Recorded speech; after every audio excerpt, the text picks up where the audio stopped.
buddy. Do you read me? Loud and clear, kid. What's up? Well, I finished my circle. I don't pick up any life readings. There isn't enough life on this ice cube to fill a space cruiser. Sensors are placed. I'm going back. Right, I'll see you shortly. There's a meteorite that hit the ground near here. I want to check it out. It won't take long. Steady. Hey, steady, girl. Hey, what's the matter? You smell something?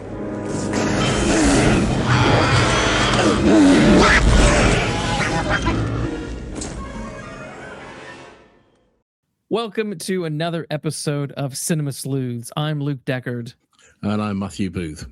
And this is part 2 of Star Wars, a trilogy of retcons, where, if you don't know, we are taking a look at the various retcons around the original theatrical release of Star Wars, Empire Strikes Back, and Return of the Jedi. We're looking at ditch sequels to the big changes between the novelizations and the final films. And I think it's safe to say that retcons are just a part of the Star Wars DNA. But what we want to know is, do they all work? So, Matt, why don't you tell the listeners what we're investigating tonight? Well, for part 2 of this trilogy of retcons, we are investigating, of course, The Empire Strikes Back, starring Mark Hamill, Harrison Ford, and Carrie Fisher, written by Leigh Brackett and Lawrence Kasdan, from a story by George Lucas, and directed by Irvin Kershner. And the IMDb logline for The Empire Strikes Back is: after the Empire overpowers the Rebel Alliance, Luke Skywalker begins training with Jedi Master Yoda, while Darth Vader and bounty hunter Boba Fett pursue his friends across the galaxy. The Empire Strikes Back. Yes, I'm excited to dive into this one, but Me too. we have brought on a guest cinematic sleuth, one who, if you listen to us on Mean Streets, you will have heard his voice. But we have Sergio Angelini, the host of Tipping My Fedora. Welcome, Sergio. Glad to have you with us. Welcome, Sergio. Thank you so much for having me. I'm really looking forward to it. Yes. So, Sergio, last week, we sort of kicked off by talking about our relationship with Star Wars, its impact on us as youngins and stuff like that.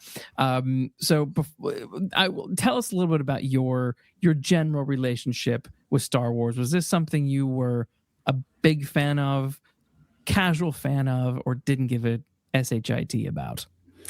I was a fan in the sense that I'm one of those people who got very caught up in its arrival in the UK at the time. It happened to be a brief window when I was living here rather than Rome in Italy. And you had this sense that it was coming because it was released in May 77 in America, but it didn't get to the UK here for many, many, many months after that. But in the meantime, it was generating all this excitement and you knew it was coming. Mm-hmm. And I think deep down, it was one of the, we only moved to the UK. So my dad worked for the airline business, and we only got here in the summer of 77.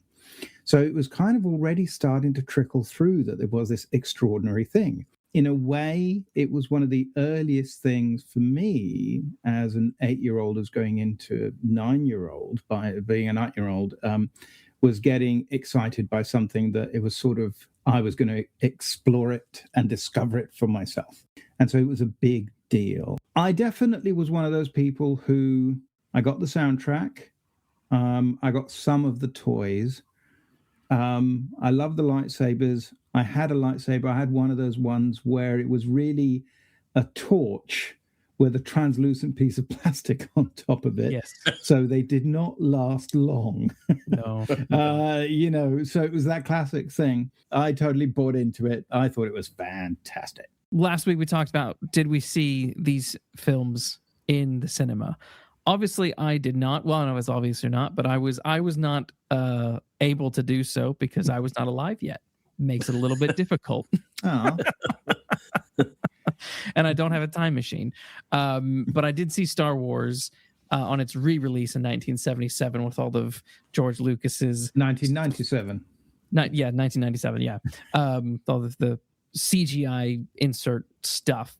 I don't think I saw the re-release of Empire Strikes Back. I think Star Wars is the only one of the original trilogy that I've seen in the cinema. But I'm assuming you guys saw Empire Strikes Back in the cinema. I definitely saw it in the cinema, yeah. Mm. I remember vividly playing with a lad who lived 2 doors down, and he had already seen The Empire Strikes Back before me, and he was, as 6, 7, 8-year-old lads are prone to do, he was desperate to play with the toys and act out the film, and I was equally desperate that we shouldn't, because I didn't know, and I didn't want any surprises or spoilers being ruined for me. I saw them all at the cinema, and I have very, very strong memories of everything I liked and some of the things that drove me a bit mad about Empire Strikes Back. Right. So Star Wars hits 1977. 1980, Empire Strikes Back comes out. Between that time, we're already getting more retcons to this franchise. We briefly touched upon the original sequel novel, but we're going to give it a little bit more time. So Splinter of the Mind's Eye came out in 78, really quickly. Written by Alan Dean Foster, who was the ghostwriter for Star Wars, the novelization. Lucas, as you know, we talked about, wasn't sure if Star Wars was going to be a hit. Him and Lucas were off developing Indiana Jones when Star Wars premiered. And his whole thought was, well, if Star Wars isn't a success, I'll just do this little tiny film, called Splinter of the Mind's Eye. So this was planned to be the original sequel. But because the film blew up, he threw that out the window and started developing a much more big budgeted sequel. I think it's worth just hinting at a little bit more about kind of what was in Splinter of the Mind's Eye. There's interesting bits in here. So, Luke and Leia are on a mission. There is a romance going on. Luke is batting eyes at her. There is no hint in this whatsoever of what things that might come later on down the line that might be revealed in Return to the Jedi. But there are other similarities. Things like they crash land on a swampy planet, very much like Dagobah. They meet an old woman who kind of helps them along the way, bit like Yoda. There is a lightsaber battle between Luke and Vader, but interestingly enough, there's a moment in the book where Leia fights Vader with Luke's lightsaber as well, which I'm like, that sounds so badass. And the fact that was in this novel and then never pulled into the actual original trilogy is kind of a bummer. And then, when there's an opportunity to do something with that further on, 30 some odd years down the line, they still fuck it up. Anyway, we're not talking about those. But yeah, but there's a bit in the book where Luke and Vader are fighting, and Luke slices off Vader's arm. Empire Strikes Back, Luke gets his hand chopped off by Vader. And then, so there's all these little bits. It's interesting because you're kind of seeing the ingredients of what will become Empire Strikes Back. There's a lot of little bits that are clearly being taken from this, to the point where I'm kind of like, should Alan Dean Foster maybe have a little bit of a credit on Empire Strikes Back? Maybe. I don't know. There's just a lot of little bits in here that I'm kind of like, I guess you've maybe tweaked them enough. I don't know. But yeah, this would have been the sequel. But like I said, this one was cut. But I really like the sound of this story, and there's a part of me kind of wishes it maybe could have been the thing. But again, this whole thing is completely wiped out. So this is probably one of the biggest retcons that happens post Star Wars, and that is an entire second story is completely is produced, put out there, and then almost instantly abandoned. Between Star Wars and Splinter and Empire, he makes another big change, one that I find absolutely irritating, and that is, before Empire comes out, Star Wars is re-released, but it's no longer called Star Wars. It's called Star Wars Episode 4, A New Hope. And thus begins a complicated relationship with the Star Wars franchise. We're now suddenly on episode 4. What the hell was episode 1, 2, and 3? I don't remember having any feelings whatsoever about that, but I will have been too young to have that sort of appreciation or understanding, I think, because I'll have been five or six. But I do remember later on, before the prequels were a thing, before they ever came along, I do remember thinking about it, as a teenage, and I always just assumed that it was like just an homage to those old serials, like we talked last week about. Lucas wanted to do Flash Gordon, couldn't get the rights, and they always, when they were at their most exciting, they were always sort of halfway through. So the first couple of episodes, I always think of those things like Flash Gordon and the Batman serials, Zorro, and all those. When it's being set up, they're the least interesting for me. Well, they were at that time anyway. And I just always assumed that it was, plucked out of thin air. It's episode 4 because that's sort of the story's on its way, and the important point really is that this is a 1930s serial for today. I think at the time the new title, A New Hope, slightly puzzled me just because it didn't seem like a particularly interesting movie title per se. No. On the other hand, I was already aware of Flash Gordon. I was already aware of King of the Rocket Men, which is my personal favorite. Yeah, that's brilliant. Yeah. I've got those on Blu-ray now, and personal favorite of the Republic serials, and that sort of it fed into that very quickly, and I got that.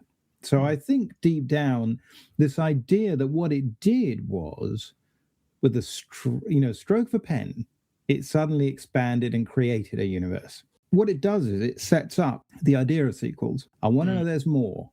And because I want more. So actually, I think from that point of view, I was okay with it. I really was. So there you go. Mistress Leia, R2 says he's been quite unable to pick up any signals, although he does admit that his own range is far too weak to abandon all hope. Your Highness, there's nothing more we can do tonight. The shield doors must be closed. So, okay, let's go behind the scenes then. Lucas doesn't come back to direct. He didn't really want to direct it. He wanted to do more big picture stuff. He wanted to be involved with on the editing side and do more of the producing of it. So he calls up Irvin. He's like, "Hey man, let's meet up. Let's go out for lunch." And at this lunch, he's like George Lucas. It's uncanny, Luke. I know, right? Your George Lucas impersonation is amazing. I know. Yeah. He's like, "Hey man, let's meet up for lunch." They go out for lunch, and he's like, "I want you to direct the next Star Wars." And Irvin's like, "The fuck?" Now, I think this is probably one of the first best decisions that Lucas made with the entire Star Wars franchise. Discuss.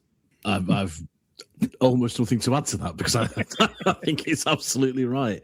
I think it was a great decision. I think Kershner was good. Made a good decision to take it on and do with it what he did. I think it's a far. I don't want to say a far superior film, but in terms of movie making, I think it is. I think it's better, but it's better scripts and better direction. Which sort of says it all. Well, one of the things he is kind of responsible for is Kershner likes to do a lot of improv on set. He doesn't like it. Doesn't have to be strictly what's on the paper. And while they were doing the Yoda stuff, he was sort of the one who was like, I think we can make this a little bit more fun. So a lot of the playful Yoda goofiness at the beginning, that's now just iconic and great, is down to him being like, let's play with this a little bit more. Let's flesh this out a little bit more. And I think that's one of the big differences between Star Wars and Empire Strikes Back is there is a deeper exploration of all of the characters that I'm not sure Lucas would have accomplished. Sergio, you're skeptical. No, I don't mean it that way, because I think what's interesting about Kershner is that in relation to Lucas, he's a bit like asking Ben Kenobi to come and direct the movie. he was a tutor of his at UCLA, and he was someone who had a perfectly good directing career, making films with people like Sean Connery, Elliot Gould, Donald Sutherland, and who had just made a really stylish movie called The Eyes of Laura Mars with Faye Dunaway from a script by John Carpenter. And that was a film that was particularly noted for what a great looking movie it was. Now, of course, it's based in the fashion photography business, so therefore there was a reason for that. But he was a guy who tended to make very smooth looking, very kind of polished films.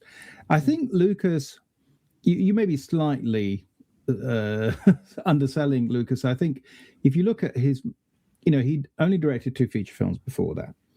And I think the one he'd had the huge hit with was American Graffiti. Now, American Graffiti is okay. It's the coming of age movie that perhaps all filmmakers have in them.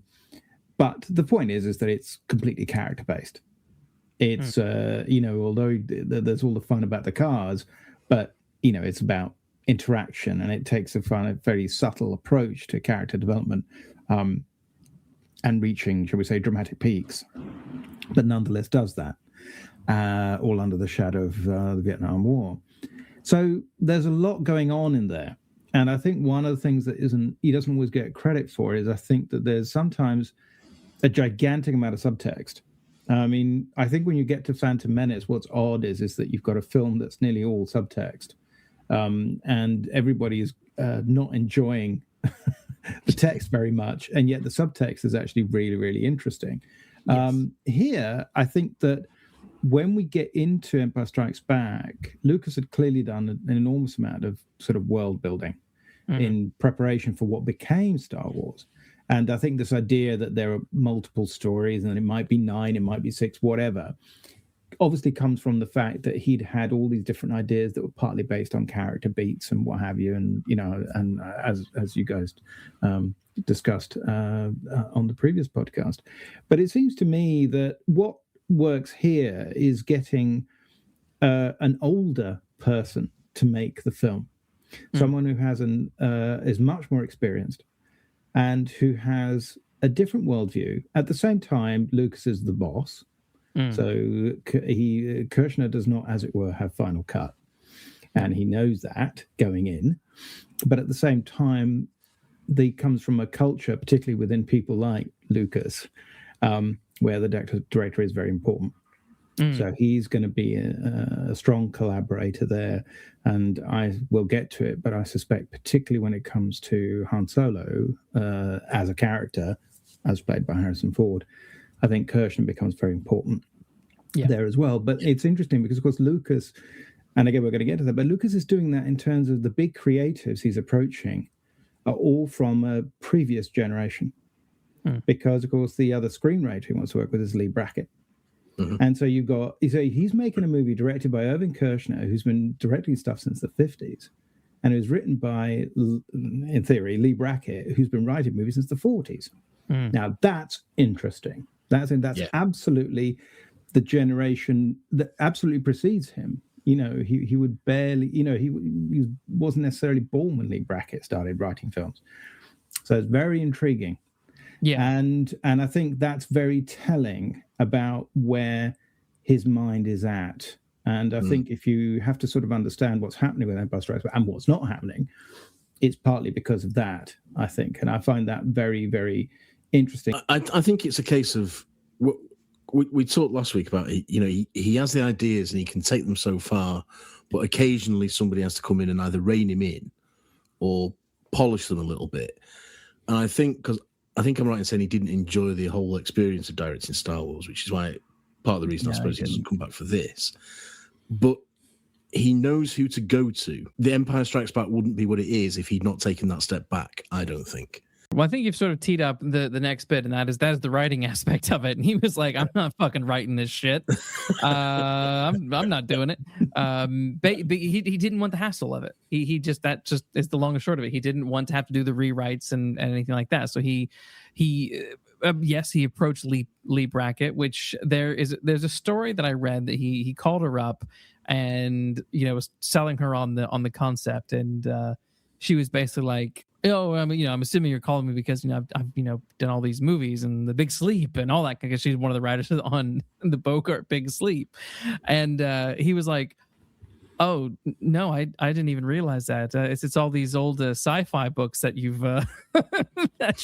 That's why I'm calling you." So she had, I don't know if you've read any of her stuff, but she's a terrific writer, and in a way, that's if you really did read her stuff and was watching it, she wrote swashbuckling, romantic science fiction adventures, mostly set on Mars. A Mars that has a certain debt to Edgar Rice Burroughs. The majority of her writing outside of film credits is in science fiction. She also wrote some crime fiction, but primarily it's science fiction, and it's good stuff. And it, I think from that point of view, Lucas is right. Yes, from that point of view, she's a really good choice. But sure. Lucas wasn't happy with her script fully. But so it's interesting to look at. So they apparently had this big sit down meet where they talked about the film. They talked about sort of the overall story points and kind of what they wanted, what he wanted included. There was also this notion that Luke did have a twin sister. So this was something that was being brought up at this point in the game. So not during Splinter of the Mind's Eye, but in the process of writing Empire Strikes Back, there is this concept of a twin sister somewhere out there. You can also look at J.W. Rinsler's The Making of Star Wars: Empire Strikes Back for lots of cool information about the writing of this. What was in Brackett's version of the story is that there was a stronger love triangle between Luke, Han, and Leia, which we sort of points out at the end of the last episode. They are literally stood in a triangle. That you have a physical love triangle as your symbolic conclusion to that movie. There is apparently her script has a lot more sort of traditional romances. I think Leia is a bit more of a damsel in distress, from what I understand. Yoda's name eventually gets changed to Minch.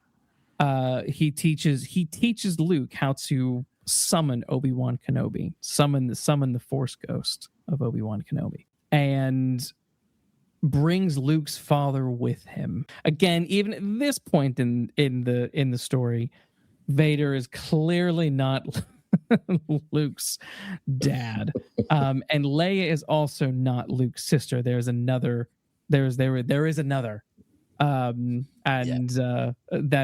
is named in this particular script. But in the course of this film, like, Luke is knighted as a Jedi. But his final test is he does have to go and defeat Vader. So there's a lot of elements here that are clearly still in Empire Strikes Back. That's why Leigh gets a massive credit, because there you go. But like I said, Lucas wasn't really happy with everything that was on the page. So he brought in Lawrence Kasdan, who basically came and kind of reshaped the story, tweaked the dialogue, spiced it up a little bit, made it a little more playful, added a little bit more comedy. And I think this is one of those things where it's like these two were a really great mesh of writers. I think Brackett really put down some really cool stuff, and then I think Kasdan was able to then take it up another notch. And between those two, with George's inputs, because like we said last week, everything about Star Wars, the things that really made it cook were the fact that he was working collaboration, and it was just this kind of constant collaborative effort between all these different creatives, making this thing the best it can be. And I think that does really shine with Empire Strikes Back a little bit more than Star Wars, with the people that he's getting to kind of punch this thing up, because he's not writing the whole thing. He's like, here's my story idea. Here's these two really great writers. Go make this amazing. And that's exactly what they did. What's your take on Kasdan's involvement? He brings a lot to it. I mean, but what's interesting, again, is just that he's someone who, as a writer, was someone who had a great interest in the traditional, well-made Hollywood screenplay. He got noticed because he'd written the first version of what was The Bodyguard. Mm-hmm. And originally it was going to be Steve McQueen. And that was 1975. Mm-hmm. So he's a young guy. And he then writes a kind of screwball comedy So again, he's sort of doing a film. He's writing something that would sort of fit within. If it could have been Spencer Tracy and Katharine Hepburn from the 40s, and it's called Continental Divide, and that gets him a lot of notice. Oddly enough, again, both films take forever to get made, but they're all written in the 70s, and so he's brought in. He's writing Raiders of the Lost Ark because Spielberg liked Continental Divide. And so he's got him doing work on Raiders of the Lost Ark. And again, a very old-fashioned kind of serial-inspired, very episodic sort of narrative with a strong romantic emphasis in terms of the storytelling and very recognizable kind of mold. And yet at the same time, one that brings a kind of new tone, a slightly younger, fresher outlook, but one that isn't anchored in kind of 70s necessarily. There's a slightly, there's a real love of movie lore and movie style there. So I think what he clearly does a huge amount of writing. I mean, my understanding is that, Brackett got given quite a seriously detailed brief. Mm-hmm. And so the script that she hands in very shortly before she passes away, so just that first draft has most of the major story beats, including the asteroid field and all this kind of stuff, and all that kind of stuff. But we don't actually know how much of that came directly from Lucas. I suspect a lot of it, because a lot of them are kind of big, obvious set pieces. And one imagines that that's how Lucas is thinking. Because if you think about it, they're all discrete episodes that would have absolutely fitted in with a kind of serialized narrative. You would have had 15 minutes dealing with the city in the sky. You would have had 15 minutes dealing with Dagobah. You would have 15 minutes dealing with, so on and so forth. So you can see how that would have worked. And what he's doing is he's bringing in an ability to really synthesize things and to not get bogged down in the kind of thematic element, but instead dramatize it. What's here is that he works with Brackett because he's interested in her background and what she has to bring. And it's clear in his mind that he wants to go for that slightly more romantic space opera feel.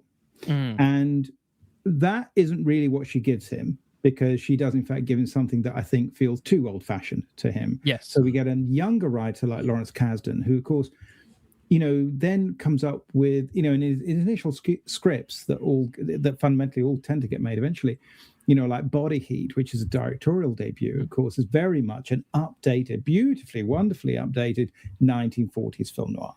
So, he's following that with all his films, an update of a screwball, an update of the kind of hard-boiled thriller. It's really a version of something like Narrow Margin or something, which I know you love the remake, Matt. Here, I think that's what he really brings, this ability. He's very strong on dialogue, but he can actually make the story beats really translate in a fun way, but also, but he's good on reversals, which are very important, because things don't always go the way you're seemingly thinking it's going to go. Feeling all right, sir? Just like new, Dak. How about you? Right now, I feel like I can take on the whole empire myself. I know what you mean. The novel came out in April of 1980, and there are some interesting differences. This is where the retcons continue. So in this, Yoda is blue. He's a little blue Smurf. Lobot has a personality and actually talks. There is no such thing as a Boba Fett. Boba Fett is oh shit, everyone really likes this Boba Fett from the Star Wars holiday special. Maybe we should shove him into Empire Strikes Back. The only thing that people like from the holidays. I saw that when it was first broadcast. I'm one of those people. Yeah, feel sorry for me. The Han and Leia, the famous Han and Leia exchange, is slightly tweaked. There is no, there's no, I know. She says, I love you. And he says, just remember that, because I'll be back. Like he's the fucking Terminator. An interesting change from the novel to the film is when Luke is dangling from the bottom of Cloud City, he actually falls. The Millennium Falcon they see him fall, and they do this like dive maneuver to catch up to him and then catch him while he's falling. And I'm like, that's really awesome. I wish he would have kept that. What these early scripts were sort of looking like, these introductions of a sister, these introductions of finally meeting the ghost of Anakin. So all of that being scrapped, to Splinter the Mind's Eye being scrapped. But then these, what is starting to kind of, be distilled in the novelization that then, was, gonna, people are going to be able to see the film in a few months' time. Even differences between those two things, which is very similar to what was happening with Star Wars and Empire. And what I find fascinating is this came out in April, sold 3 million copies. So Star Wars sold 3.5 million. Apparently, this sold 3 million copies. What shocks me is like, how did the world not know that Vader was Luke's father before the film even came out? Like, I know there was no internet, but if 3 million people bought this book, that's like, that's quite impressive that people were not chatting about that all over the place. It is strange, isn't it, to think? I think we said something similar about Star Wars and the novelization of Star Wars, that you would go to this film, if you'd read this novelization, you'd go wondering, what's in it for me, because I've read it all, and what's different. And the primary reason for going, perhaps, would be to see how, if at all, it has changed. It must be odd not to have that shock value of that reveal that you have in the cinema. Maybe it must be a different experience when you read it on the page, but to sit in the cinema in the darkened auditorium and know what's coming, I can't fathom that. Something in my brain won't let me deal with that at all. I tell you one thing, I always assumed that a lot of those copies were bought but not read. I don't mean that or rather not read until after they'd been to see the movie. Oh, I think it was that way you grabbed it, you got a certain bit of it. They might have read a bit of it to get a sense of what it was going to be about, and now you have it. It's the part of the film you can own, because although video sort of exists, nobody really has it. Nobody's really buying Betamax yet. We're just not there yet. I've got to share this anecdote and embarrass my brother, who's going to be listening to this. When I went to see this at the cinema, this was in a place called Horsham in West Sussex, because where our grandparents lived. And my brother and I went over to see them. And it was actually one of the few times where, I think one of the first times where he and I went to cinema on our own, which I think meant that our grandparents weren't interested in seeing the next Star Wars film. So we were going on our own, and it's 1980, they're in the UK, and we go to Boots first. And we'd gone there, and I'm pretty sure I was looking at some of the film soundtrack re-recordings by Charles Gerhard that were being released by CBS at the time, including the classic film scores of Miklos Rozsa, Eric Wolfgang Korngold, Bernard Herrmann. And while I was looking at those, my brother was looking at the comics. And we finished up. My brother's at this point 9.5. And we go to the cinema, we got the tickets, we're queuing up, we're just about to go into the auditorium. And my brother tugs at my shoulder and he says, "Yeah, what?" I says, "Do you think it's really true that Darth Vader is Luke's dad?" And what he had, I mean, obviously, I said, "No, of course not." But of course, I was ready to kill him, because what had actually happened is that he had read the Marvel Comics adaptation in Boots. Oh no! And my brother's always been like this. He went straight to the end, man. You know.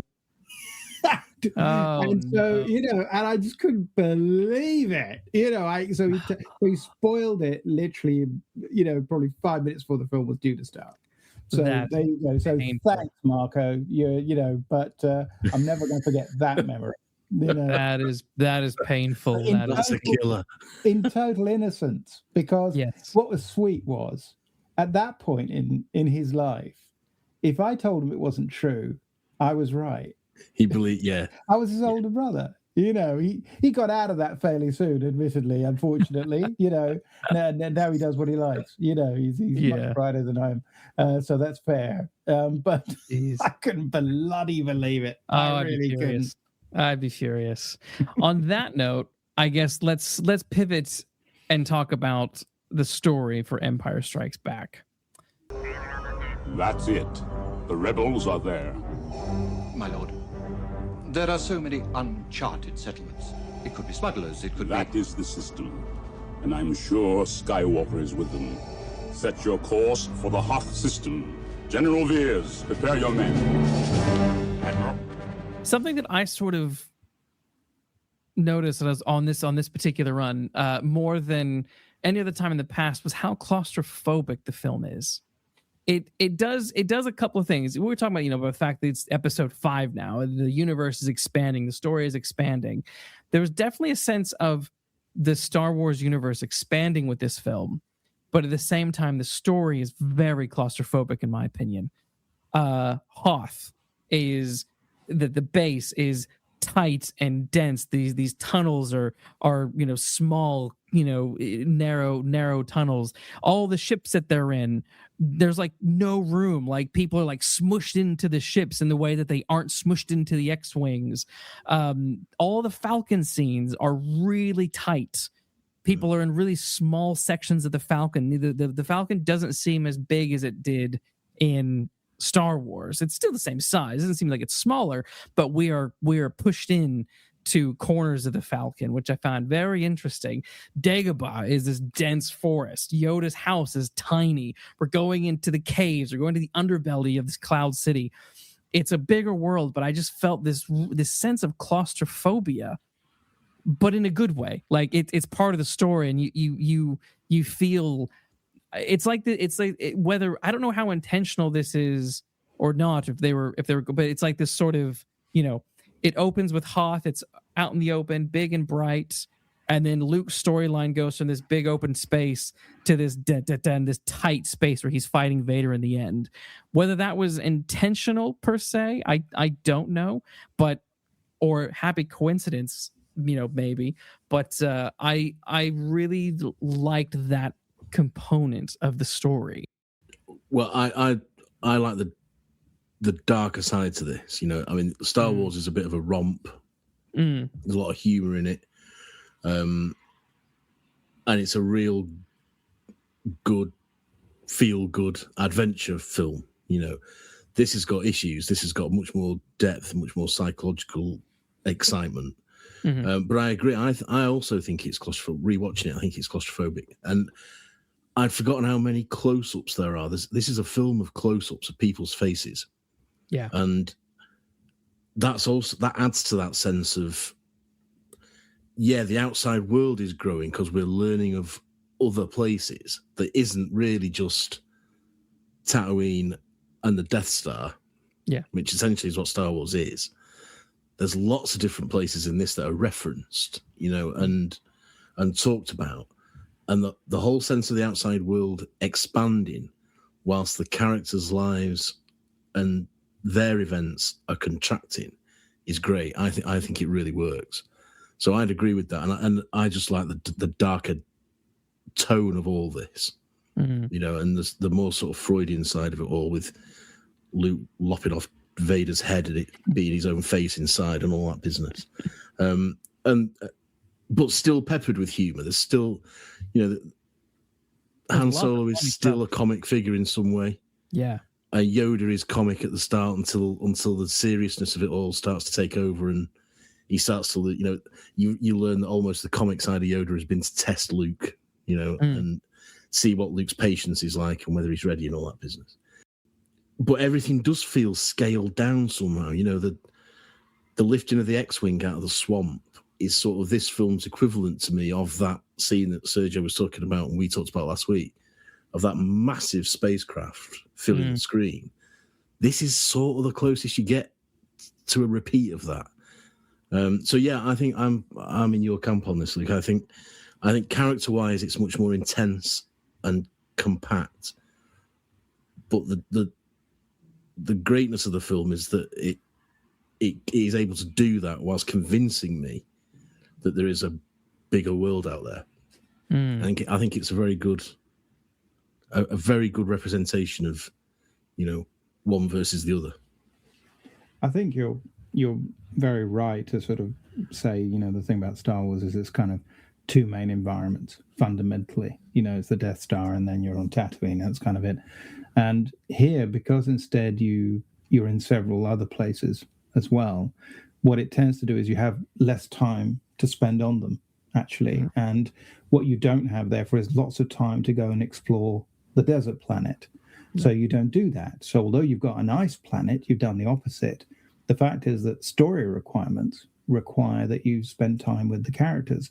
And you're absolutely right. I think it's a strategic decision. Some of that is probably also financial. But I think, you kind of, it's a bit like establishing shots and then you go indoors.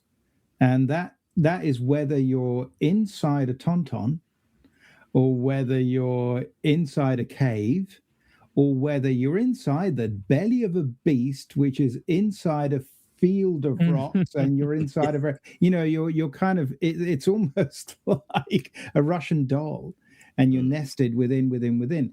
Now, that's partly just a sort of storytelling approach, but in actual fact, I think that there is something interesting going on there, as you say, because the emphasis is on a slightly darker, more introspective sense of character. So the way you're developing it is to a certain extent by looking at deeper feelings. So in terms of Han and Leia, it's about a romance, which, as a kid, in Princess Bride mode, I was going, is this going to be a kissing movie? So I'm not sure how I felt about that. But, now that I'm older, I'm all for it. So that's okay. I think that equally, Luke's journey, of course, becomes very, very interior. So that trip to Dagobah is specifically designed as this kind of Freudian nightmare, because you've got that great line of Yoda's, which is, when you go in there into the cave, you just take in, it's what you bring with you is all you'll find in there, which is great stuff. And, I don't think what I made of that as a kid, but I think that it's something primal. And so therefore, I think that the fact that you have, you establish these big environments, but you immediately go inside them. In fact, one of the interesting things about the re-edit or the new edition of that is that they add windows to Lando Calrissian's City in the Sky, so that you can see the view outside, because otherwise it's just white walls all the time. And again, psychologically, thematically, it totally works. And like you were saying, that business of not making as big a deal about when he's hanging off the bottom end of this floating city, and that they don't swoop and collect him, is because you're not using the space in that kind of dynamic way. You've gone from one tiny part of a gigantic structure to another smaller part of a larger structure, and you don't even see it happen, which, okay, is a suspense mechanism. It also slightly avoids perhaps what might have been suspension disbelief type issues, pardon the pun, in terms of suspension. But it seems to me that, that's very deliberate, but it's also about being economical, because it's a longer film. It ends up costing Lucas personally 3 times, slightly more than 3 times what the first one had cost, and that had cost Fox. And here it's him and the Bank of America who are going to fight over the budget.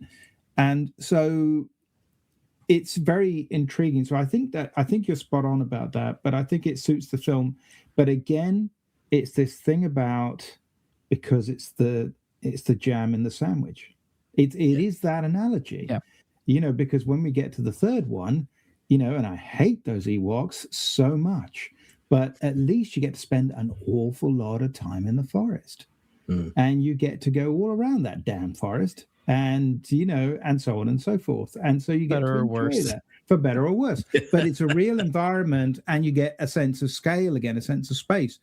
Here you get all kinds of wonderful new things, but you're immediately going from large to small. And one of the stylistically interesting things about it, and this is absolutely Kershner, I think, it's the use of point of view shots, something Lucas has no interest in whatsoever. But it's like when he lands on Dagobah, and when it crashes, you see it from inside the cockpit. It's exactly the same when he crashes the X-wing or whatever it is, when they're fighting. Yeah, it's that same shot. And equally, although you have, and often they're achieved through, sometimes convincing, some not convincing, but always beautiful matte paintings. When they're inside the Rebel base on Hoth, you've established that as very large space. But if you compare that with the equivalent in, say, Last Jedi, where you get a much better sense of scale and hugeness, and that's partly what Rian Johnson was channeling, and he was doing that in a kind of film spectacle way. The thing about Empire Strikes Back is it isn't about film spectacle, not really. And I think that when we get there, it's also about how we've got an inverse narrative structure, particularly, which is not just the opposite of what Star Wars did as a first film, but it's also the opposite of what traditional movie making does in terms of building your climaxes up instead of down, and not making the stories top heavy. Even if you're making a Bond movie, which is a big influence on Lucas and Spielberg, who tend to do that. But, you just think of it in terms of Spy Who Loved Me. Yeah, okay, I've got the big thing right at the beginning, but I've got a great big effing explosion at the end as well. So it's not like it isn't the obvious thing to do, and they're deliberately not doing that because it's the inside. They're going to look at the inside because that's what you do with a difficult second album, and that's what this is, right? In a great way. Yeah. I think you've probably that's a really good segue to the next bit, and that's structure.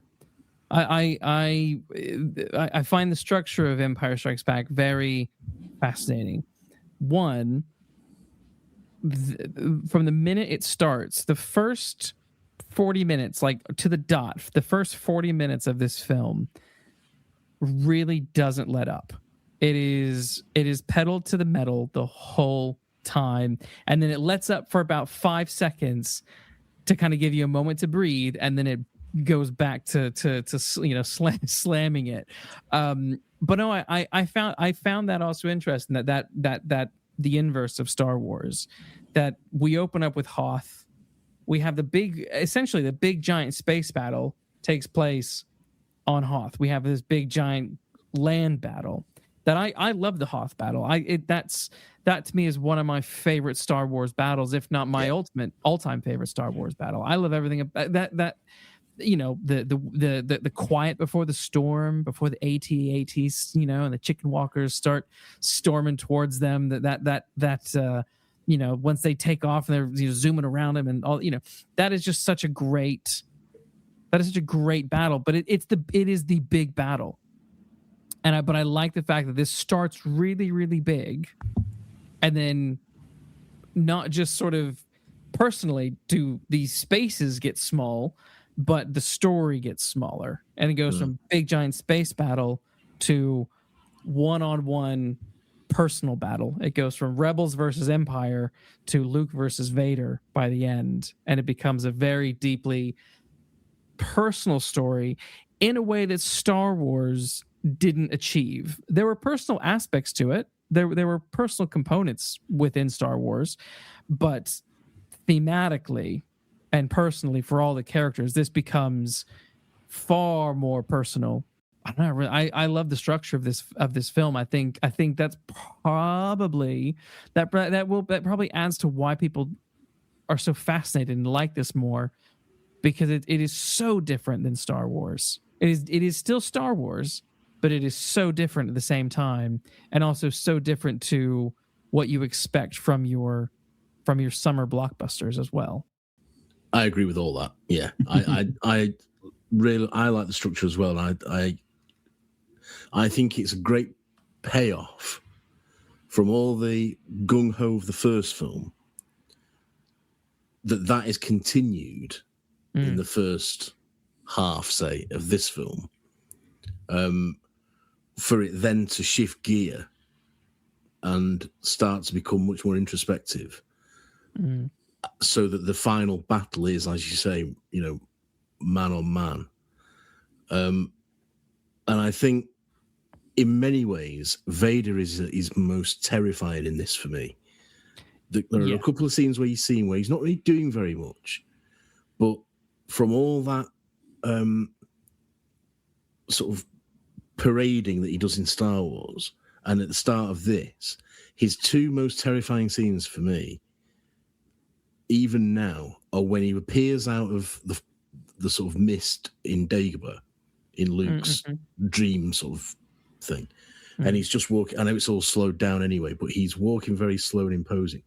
And then when they meet, and he's standing on the carbonite thing, and Luke's literally looking up at him, and he's just a black silhouette, and then almost out of nowhere, this long red beam of threat appears.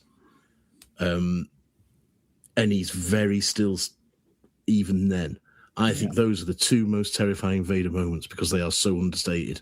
And it's because the film is going into Luke's psyche that I find it terrifying.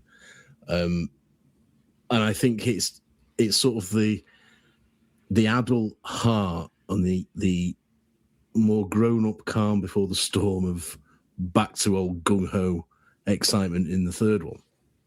So that is your payoff for having this much more pared down story here if you are the sort that just wants laser guns and spaceship battles. But the fact that this is a much more human story gives it a real power to me, and that's why I like Vader's stillness in this. And when he throws Luke in the thing and he just says all too easy, that is just shocking to me. And then Luke jumps out and he's very impressive. He says very impressive and all that business. And then when he just starts throwing stuff at Luke, throwing stuff at Luke, I will take that any day over what we get in Rogue One and things like that, as we said last week. I think Vader is much more of a presence here, and he's a terrifying presence, and that's all because the film has gone so introspective and small that he can afford to be, because he doesn't get lost in everything else that's going around him. So yeah, I agree with you, Luke. I think the structure of this, the reverse of Star Wars, is to this film's credit.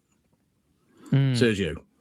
Yeah, no, I'm certainly not going to disagree with any of that. I think what's intriguing as well is the way that, on the one hand, we get those sequences with Darth Vader, which when he's regularly killing off his generals, which was very funny. Partly for British audiences as well, because the first one he kills is actually the dreaded guy from Grange Hill. Mr. Bronson. So he knocks him off. Then he knocks off the guy from Secret Army, who was a Nazi in that one, Michael Culver, and knocks him off. Ken Colley survives.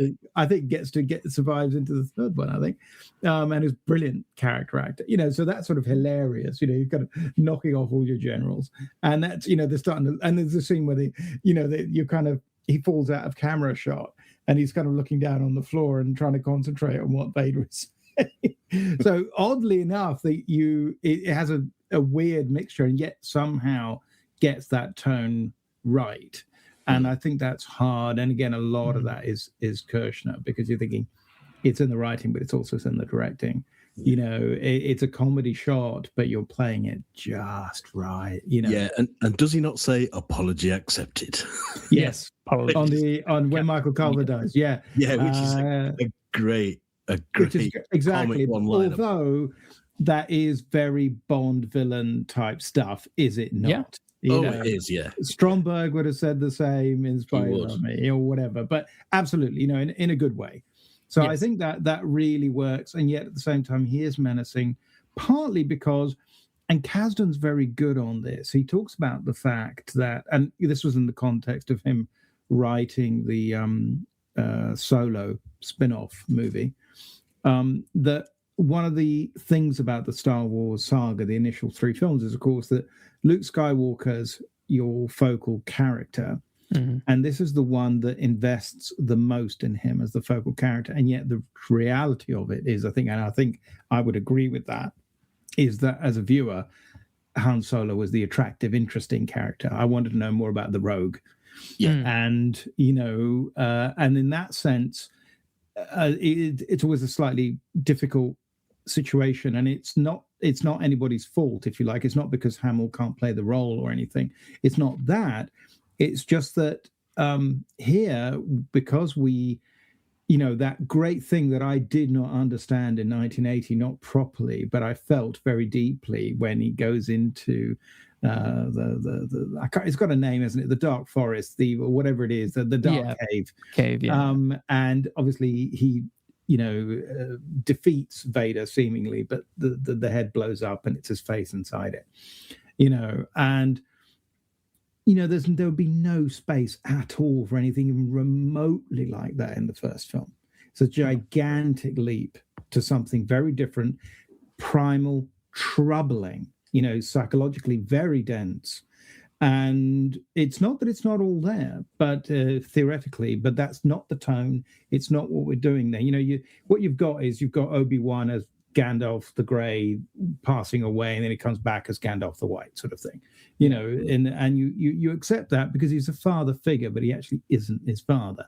But the scenes when his uncle and his aunt are killed off, again, it all happens off camera. It's important that, so it's sad for him, it's horrible, but you don't actually have to see it. Here, you're primed for it. You're primed for something devastating to happen.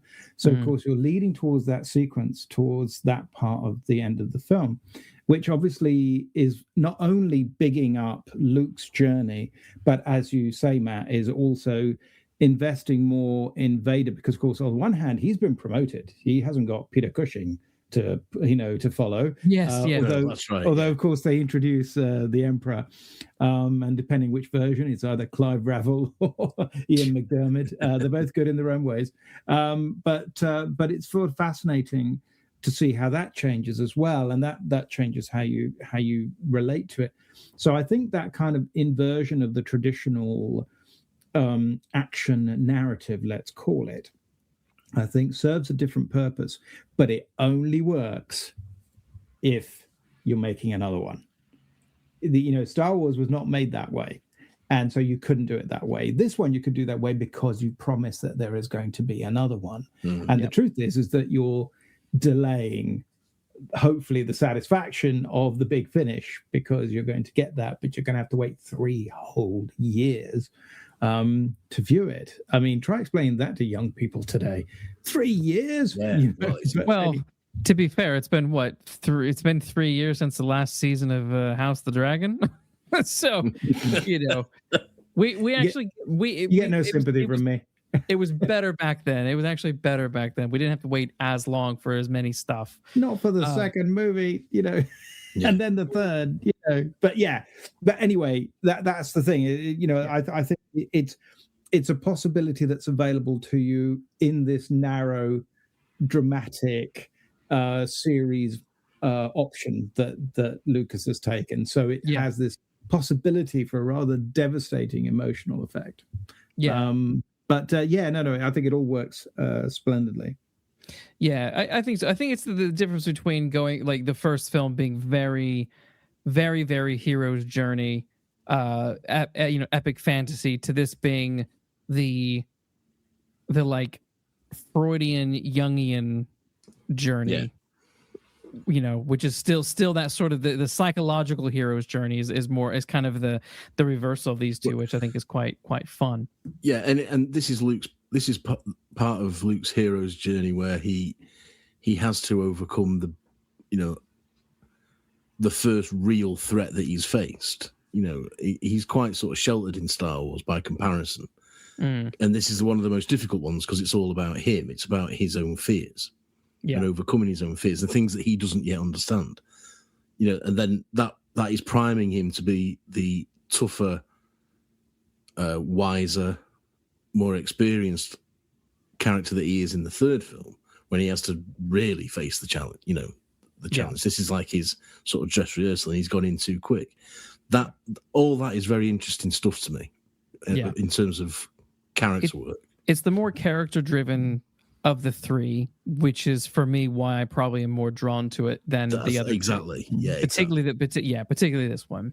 Also, I think there are all kinds of great little grace notes. It's like, that sequence when in essentially the prologue to Act 1, when Han's gone out to find Luke, and they have to close the doors to the base because it's getting too cold. And that's a dramatic moment, and it's very, very slow, and it's all these kind of tracking shots on Leia. Even C-3PO is very sweet, and then Chewie, who sort of cries out because they've been locked out, and they're probably going to die of the cold.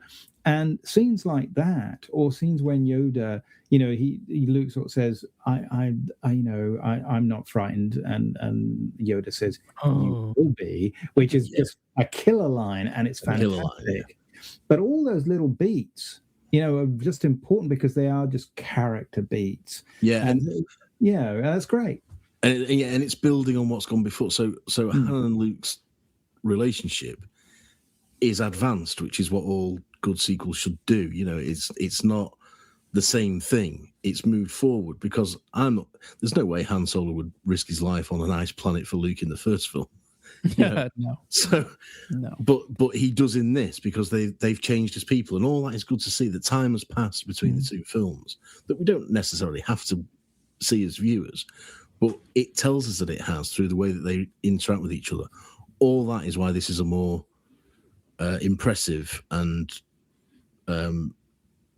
rewarding film for me in this original trilogy.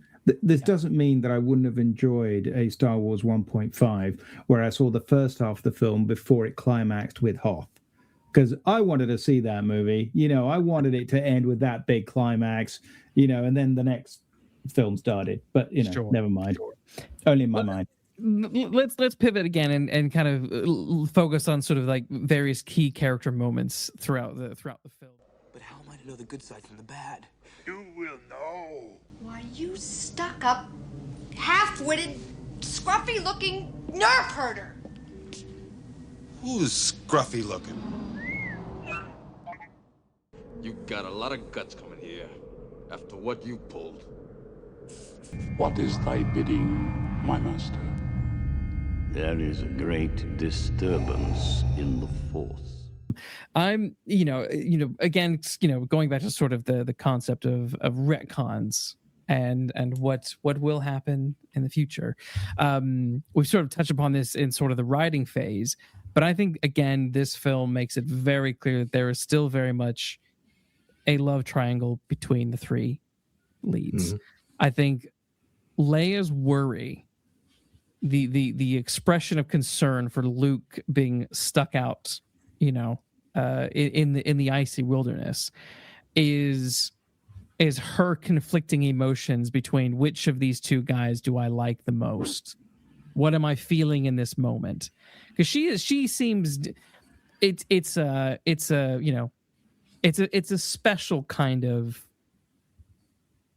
worry that is on that she is sort of juggling in this moment, which I think is kind of further revealed with deleted scenes. Once Luke is brought back, there is a scene very similar to the Han and Leia scene on the Falcon, where there is a near kiss with Luke and Leia when he's first brought back, and C-3PO comes in and interrupts them as they're going in for a proper romantic kiss. So again, it's like, how much did you really plan out, Luke or Lucas? I'm not sure you planned too much of it out.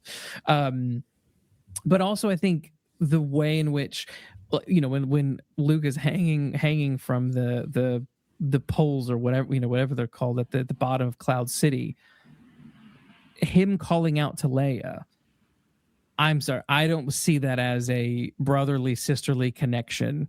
That was something, again, it's implying a very deep connection.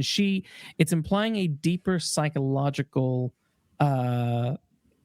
mental connection that she's having with Luke versus, I would say, a steamy sexual connection that she's having with Solo, with Han.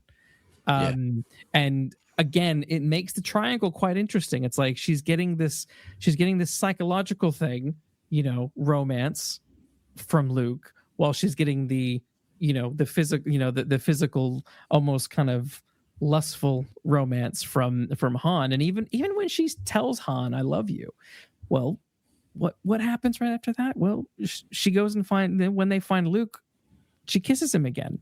It's a weird little kiss, but she kisses him when he's lying on that table. And it's like, it's not a kiss on the forehead, it's a kiss on the mouth. It's like, what, it's that conflict is subtle. It's subtle. It's subtly there, I think. And in some ways it's maybe not so subtle, but I think there was a more subtle conflict with Leia in terms of who she is really in love with in that film. Let me just say that 11-year-old me completely disagrees with you on all this. It's far too disturbing, and I just don't want to go there in my head. So no, absolutely not. No, you know what though? I think this, let Matt actually chime in here. But just to say, no, I take your point, but that's also why they cut that scene, because I think it gives it the wrong balance. And it's interesting, but at the same time, she loves them both in different ways. I can live with. Yeah, I don't think she lusts for Luke, because actually, she doesn't lust for Luke. He's kind of a monk, isn't he? No, if anything, I think she thinks. But I still think she loves him, though. I think there's still a romantic. That's okay. Even with that scene cut, I think there is still a. So do I. Conflict. So do I. And I think Luke is the man that would be, dote on her and be dependable, and Han would be the one that she would spend lonely nights thinking, "I wonder what he's doing." You know what I mean? And I think that. Okay. And I think that I don't know, Sergio. I was younger than you, but even when Jedi came out and we had that reveal, I do remember thinking, "What? Oh, come on, this isn't right." Because for next week, because I looked at her in Empire, and I had exactly what Luke was saying. Maybe I was depraved, I don't know, but I was thinking there was nothing sibling-ish about it. This was, she was kissing Luke to make Han jealous. I was all in for that, but there was nothing. There was nothing that said to me until that twist came in the third film that these two were related. Nothing. I'm in touch with my 11-year-old on the inside, mate, and I'm just not buying it. No, I get it, but I think deep down, I know I'm sure they toyed with it clearly, and I think that there's evidence of slight indecision. I think perhaps. I think it's quite clear that was a mistake. I suspect that going back to the Leigh Brackett element, that was a stronger element when she was writing it, the idea of a love triangle, some kind, which normally you would resolve in those films with one of them dying. And there was always this idea that maybe Han Solo should die. But now, of course, he has a kind of semi-death in this one. He exits the narrative early, and all kind of frozen. He may or may not make it. But although I wouldn't, if I thought he wasn't going to make it the third one, I wouldn't have gone.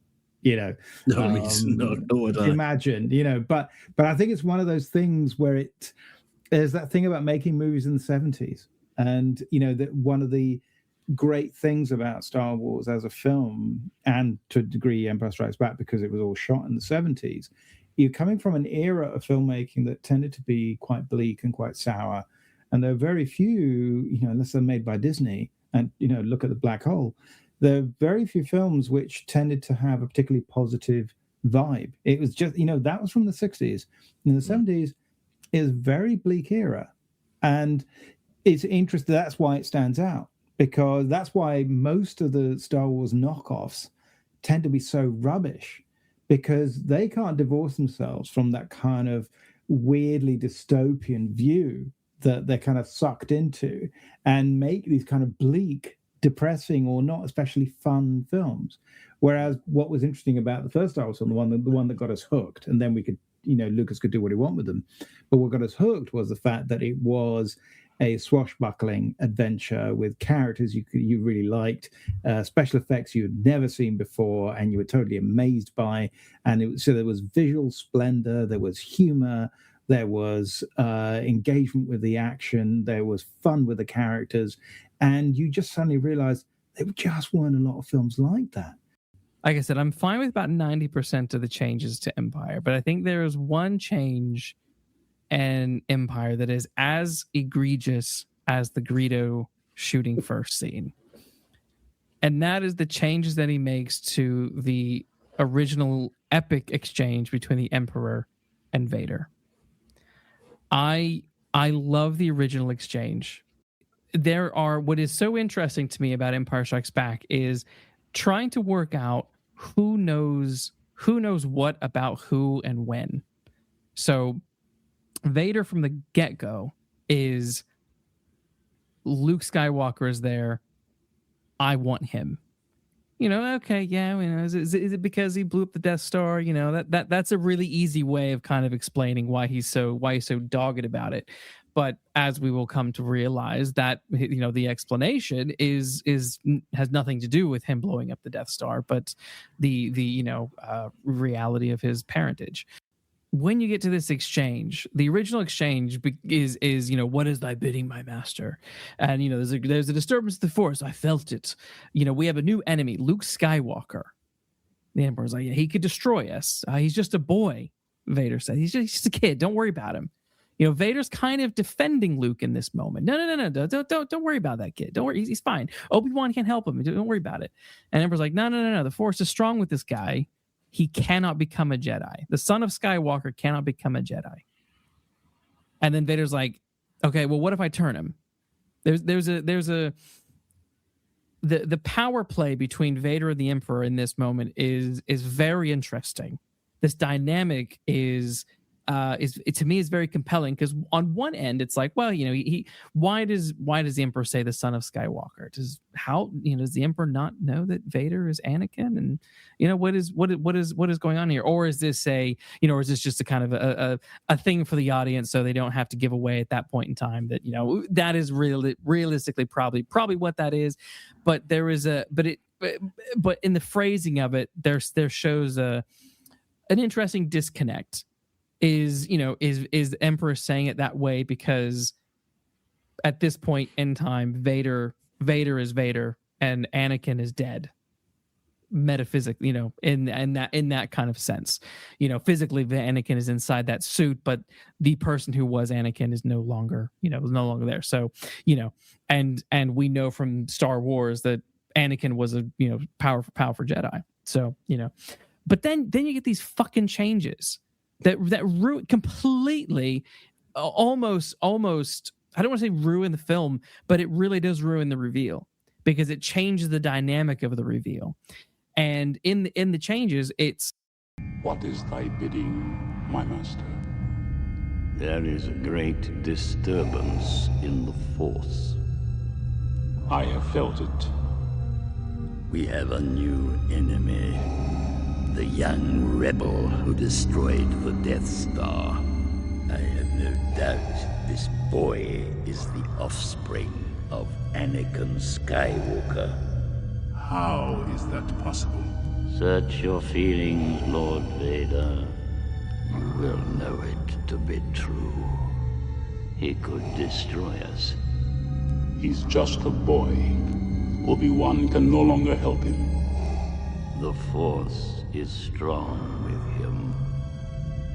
The son of Skywalker must not become a Jedi. If he could be turned, he would become a powerful ally.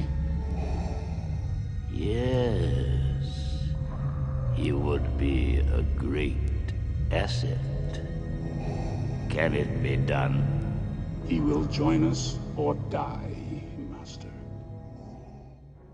And Vader, how is that possible? All right, so now you've retconned this whole really interesting psychological scene to now be like, oh, so this is the moment that Vader finds out? So then why is he so obsessed with him at the beginning? Oh, it's just because of the Death Star, obviously. This is the Greedo shot first of Empire Strikes Back, and it fucking pisses me off that he's changed this. And this is a situation where it's like, stop fucking messing around with the way it was, because how you had it originally, that was perfect. I'm not as pissed off as you, but I do agree with the fundamental point that to make Vader's desire for Luke to be that he blew up the Death Star is pretty weak, and it's not in fitting with the rest of the tone of the rest of the film. You know? So I do prefer the original. Well, I prefer the original version of all of them. That's just, you know, me. But I think it makes much more thematic and narrative sense in the original than it does in, you know what? Almost to the extent where I want to say, why does Vader care about the Death Star being blown up? Why does he care about that? You know, Tarkin might care about that. Peter Cushing might care about that. Yeah. But Vader's meant to be, the Jedi are meant to be on a higher plane than people like Peter Cushing. Yeah. You know what? Vader didn't care about the Death Star in Star Wars. That's right. So, in fact, he says, "Don't be too proud of this technological terror you've constructed." You know, you don't care about it. So why would that form why would that be the basis of an obsession for it? Yeah, I do agree with that. I think it's much stronger and much more viable in the original dialogue. Yeah, and of course, the prequel dialogue or the special edition dialogue is just much clunkier. You know, I have no doubt this is the son of Anakin Skywalker. Yes. Well, it's interesting. This isn't special edition. This is during the filming of the prequels. So this is the problem. Lucas continues to change and change and change and change far after the special editions. Well, the point remains to say that the dialogue is clunky, clunky as it comes. Yes, it's classic. So yeah, I mean, it won't keep me awake at nights, but I do agree with the fundamental point, and I definitely agree that it's better the first time around, the original version. Yeah, I mean, I think that getting one understands, one has some sympathy with trying to keep the continuity going when things have inevitably monkeyed around with it. One gets that. I think that it worked better first time round. It doesn't have, when I rewatched it, I think what it does is it feels, as you say, a little bit clunky, a little exposition heavy. It's also not exactly contradictory, but it's having that problem of trying to hide the big reveal.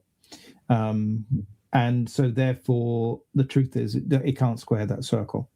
No. The earlier version, by being briefer and more succinct, makes it less of an issue, and therefore it feels smoother. So no, I agree. I didn't bump against it too much. I think you watch it and you end up feeling a little bit confused. I think potentially you're sort of thinking, because I thought, okay, moving on. And I think my reaction is that you watch it and you just roll your eyes and say, well, that was better first time around. Well, like so many things in life, guys, you know, what are you going to do? You will go to the Dagobah system. Dagobah system? There you will learn from Yoda, the Jedi Master who instructed me. Man! Yoda. I want to talk a little bit about Yoda because he is what I'm calling the biggest retcon of Empire Strikes Back. And that is Lucas has this oh shit moment. I killed Obi-Wan Kenobi. He was meant to be the one to train Luke. Crap, what do I do? So in order to do that, he then obviously brings in he brings in Yoda, which adds all sorts of complications to the Star Wars mythos, and that is the Jedi Master who instructed me. Well, what the fuck happened to Qui-Gon Jinn, Obi-Wan Kenobi? I guess he doesn't matter.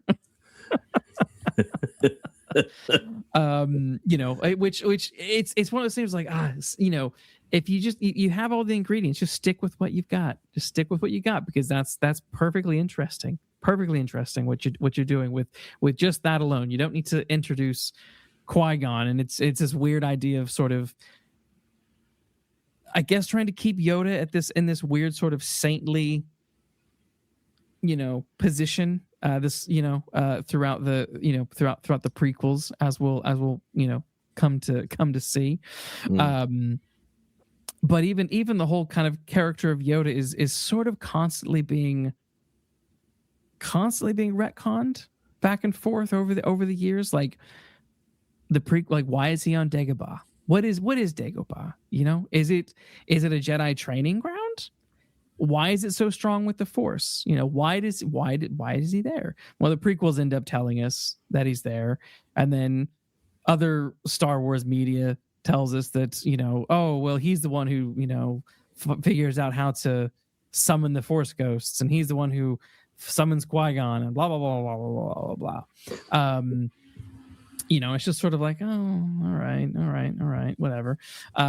But even from the 80s, early 80s and 90s, the other, the general source material was that he goes to Dagobah, to be there because of after the fall of the Jedi, which I guess is fine. But I with Dagobah, I'm sort of quite fascinated by this planet and its Force sensitivity, and its what does that mean? I kind of don't like it as this is the planet that he goes to because the Jedi fell. I'm like, I think there's a more interesting explanation as to why he's on Dagobah. The whole cave aspect of Dagobah. I'm like, there's a more interesting story as to why we're there, I think, than potentially what we're potentially what we got. I don't know. Are you guys happy with the explanation for Dagobah that we eventually come to get, or do you think it has a more mystical purpose? I tend to think, as so often is the case with the prequels, that the explanation given is pretty weak. It always seemed to me that this was where Yoda lived. This is where he was, almost, if he was, however he was born, he was here, and that's how he knows it so well. That's and that it is Force sensitive, and that he knows what's in that cave because he's had to go in it himself. That's how he knows what, you take in there what you take in there. And I think, to say that it's the idea of where he goes, because the Jedi have all fallen, I don't buy that. I think he's just there anyway, and I think that's just where he belongs. I don't know. What do you think, Sergio? Well, I think it's very easy to square that one. It says, "As the Jedi fall and he goes home," and I think that works just fine. And I think that equally, I think you've got two different impulses from a storytelling standpoint. I think on the one hand, you've introduced the character and you say, well, that's where he is. That's where he is. And he's this, but clearly, the idea is that it's like an episode of Kung Fu, and basically you go see the master. So you go to him and you get trained and then you leave again, but he always stays there. That's kind of what he is. He's the kind of, he's the kind of mystic guy, it could be Remo, whatever it is, he's the kind of exotic person who understands martial arts and who can walk on water. I think that the way you fundamentally explain it in the later films, because I think the Fall of the Jedi is, I actually, maybe you should invite me to that episode. Maybe you shouldn't, because the podcast would never end. And I'm starting to feel very sorry for Matthew. But it seems to me that I always thought Revenge of the Sith is, I actually think it's a pretty decent movie. I actually quite like it. Certainly of the prequels, it's the strongest. Let's put it that way. And the Fall of the Jedi as represented in that, I think, is great. I think so. This idea that you go into hiding, and this idea that you go on a planet which is perhaps where you come from or where you used to spend all your time, because it's Force sensitive and it actually shields you so that you can't be found there, or that it's the kind of place where Darth wouldn't go because he couldn't survive there, because it would be inimical to people from the dark side or what have you, all these things. Like I say, the problem is the more you elaborate, the less interesting it becomes. And that's just true of storytelling. It's not just Star Wars, it's everything, right? It's kind of like, the minute you find out why, Rick and Ilsa broke up in Casablanca, it's okay, and it just about gets away. But the more detail that Rick would give us, the least interested we would become in that storyline. So it's the same here. So I think it works. I think he went home. He went into hiding and he went home. Let's leave it at that. And then we don't have to worry about it anymore. And I think that's good enough, because I think the power of those two ideas, the going home, the seeking refuge, the can you go home again? Or is home potentially a threatening place? Or is it that, no, like you say, because it has all these things that are important to the creatures like Yoda, or Grogu, where they come from, this is how they live. And it isn't great perhaps for other species, perhaps, you maintain the mystery about Yoda, because he's so old and so on, and he's been there forever. And it's like that line in Groundhog Day, maybe God isn't all-knowing, he's just been around longer than everybody else. And fundamentally he serves that purpose. And so I think it works. I think they both work, and they're both complementary ideas. So I never bump against them. I think those are just fine as they are, honestly. Never bugged me at the time, and it's not one of the things that I had the least problem with in terms of the prequel films. Yeah, I get that. Yeah, I just find Yoda such an interesting sort of shit. What are we gonna do? But as a shit, what are we gonna do character? He's probably the single, not the single. He's one of two very, very good ideas that come out of this film. And I want to talk a little bit about that famous line. And I'll return. I promise.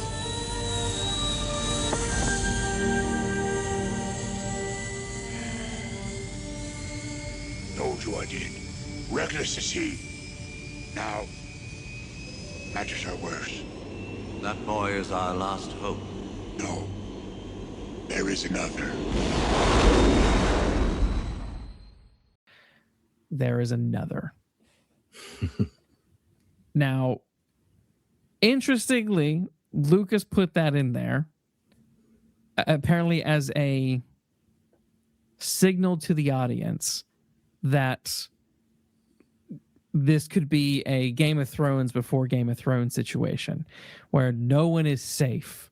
And if there's another, then that means Luke's life is possibly in jeopardy and that he could die and that no one is safe.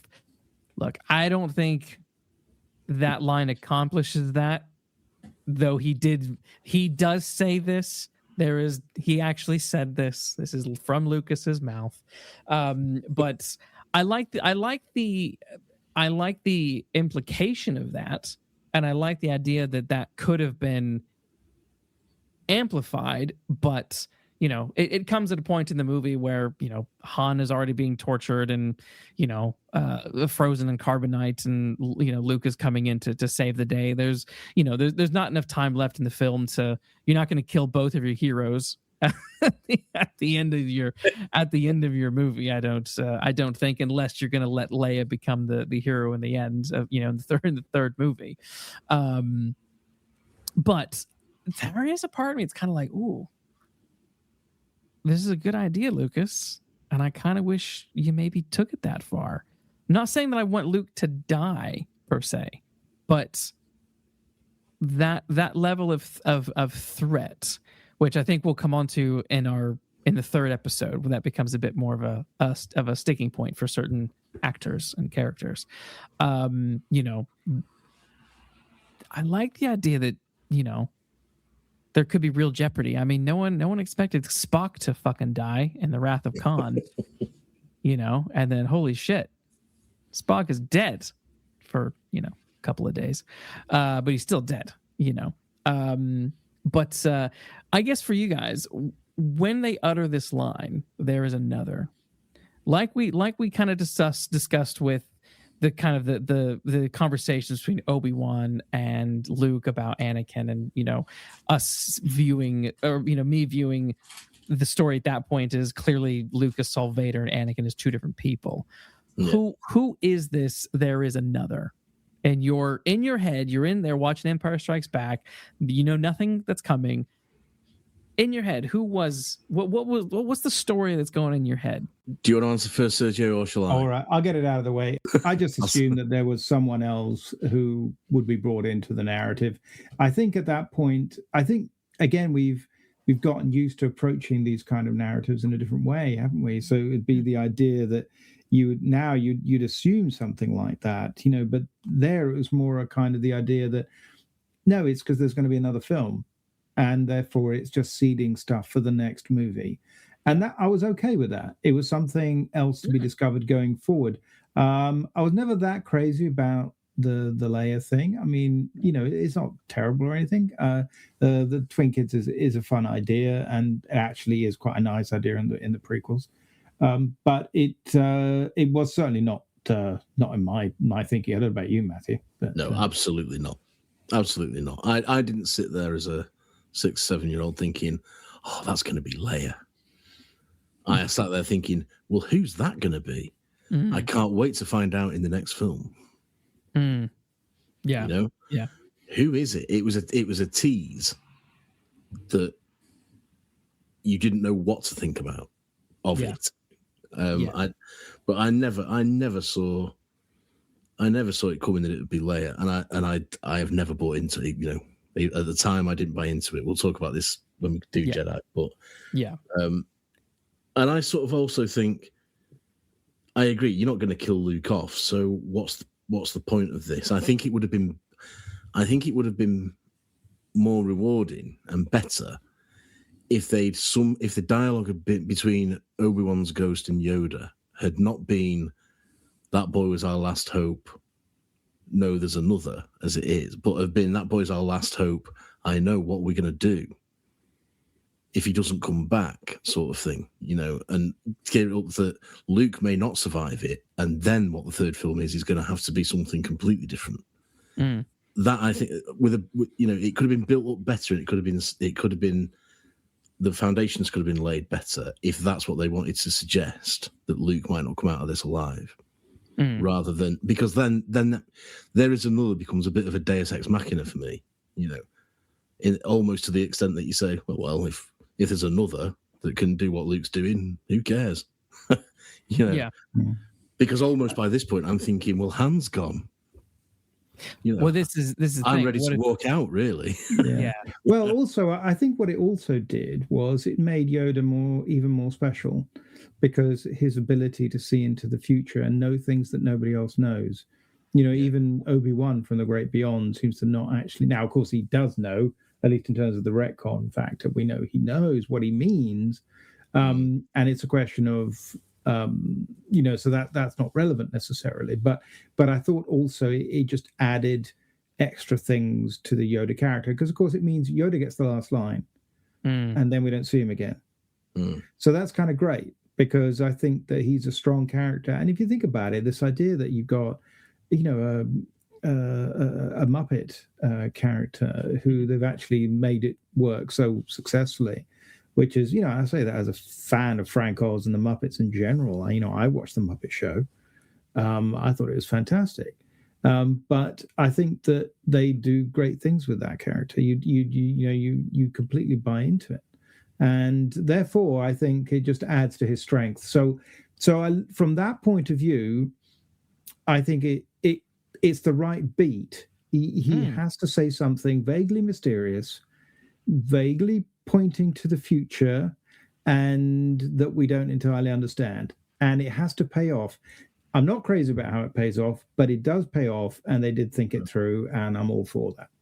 Yeah. No, I'm not dogging the line. I think the line is a perfect teaser. It's the kind of teaser that you want towards the end of your film. Like that is, I love that line. I love that moment. There is another. What the fuck does that mean? Holy shit. Yeah. Who is this other? Who is this other? I want to know that. And that's the thing. That's kind of like we did last week. Like my brain goes into, okay, is there is there another Skywalker? He will go on to say that, but is that what that means? Is there another uncle? At this point in time, we think Uncle Owen is possibly they are Skywalkers. Is there some other branch of the family tree, or is there some other person like Yoda that is stationed out somewhere, hiding, one of these last remnants of Jedi? Hiding somewhere, which fucking hell. I mean, as we see in all these stupid Disney shows that happen post Jedi, there's like 1 million Jedi still out there hanging about, hiding about. Yeah. So, it's that's another kind of impossible, interesting. But also, where the fuck is Luke's mom? Well, yeah. I mean, I'm not really averse to Luke having a sister he doesn't know about. I just don't want it to be who it turns out to be. Yeah, well, that next week. Next week. Yeah, next week. Yeah. But you know what I'm saying? I mean, if there's a relative he doesn't know about in whatever form it is that we don't know about, that's fine, no problem. But it's almost like when a killer is revealed in a whodunit, and it's the one person you didn't suspect because it's the one person who makes no logical sense. Yeah, the whole thing fails. So yeah, but as a teaser, that was my that was my feeling when I saw it, thinking, well, who? And more importantly, is Han coming back? Well, yes, but I think I love the idea that, look, they've already been speculating this concept of Luke has a twin sister. I love the idea that part of Return of the Jedi is about Luke possibly finding his mother, who has another kid who is a couple of years younger than Luke now, right? And she's already force sensitive. She's already she's already there. She's why not? Why not? Why not? And then they team up to do what they need to do. She doesn't have to be Vader's kid. That doesn't have to be. But at the same time, she still could be. The twin thing still works, which we'll come to that next week. But yeah, so I love this line, but this is another one of those moments where the story that plays out in my head, I end up enjoying far more than I think what we eventually get. Yeah, well, I think Sergio's right when he says the payoff is superb. The setup is superb. The payoff is a letdown. Yeah, I think that's absolutely right. Yeah, because as you say, Luke, what you imagine is far better.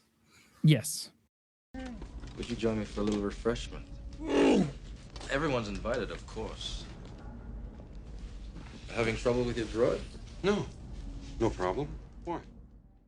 Someone else we've not talked about, and I do feel like we should before we wrap up, is how fucking cool is Billy Dee Williams, Lando Calrissian? yeah. He's a really welcome addition, I think, is Lando. Of course, he is, of course, the one character who totally belongs to the 70s, but in a great way. I mean, come on. I want the thing from Shaft when he walks on. He belongs to the 70s the same way Rick in Magnum P.I. still belongs to the 70s. I know, and it's not just the moustache, is it? Yeah, I know. It's great because he's the only one with a moustache. No, but he's great. He is great.